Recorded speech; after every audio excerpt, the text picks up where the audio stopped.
大家好，我是红秀。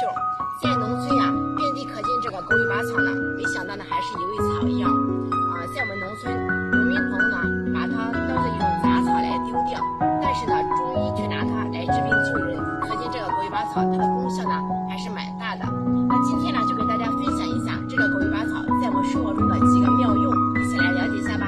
首先呢，作为一种杂草来说呢，它呢特别受这个牛羊家畜的喜爱，当做一种饲料呢非常的好，营养价值呢也是相当的高。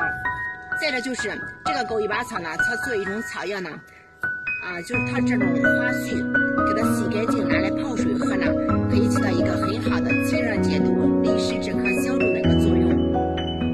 如果说有需要的朋友的话，可以采摘一些拿在家里备用，也是不错的哦。再者就是这个狗尾巴草呢，还可以杀灭一些害虫。有些朋友呢家里种的有些菜园子，那么我们就可以把这个狗尾巴草这个花絮呢，给它拿来煮水，水煮沸之后呢，然后放2桌的这个喷洒壶里面，直接撒在这个菜青虫上，可以起到一个杀虫的效果。这样把它当做一种杀虫剂呢，是天然健康的，无公害。如果说大家需要的话，可以尝试一下哦。好了，今天给朋友们分享的几个狗尾巴草的用途，大家都学会了吗？如果说朋友们有更多的方法，欢迎在评论区留言讨论，记得转发分享哦。今天的视频呢就分享到这里了，大家如果说有什么更好的意见，记得告诉我们哦。我们下期视频再见。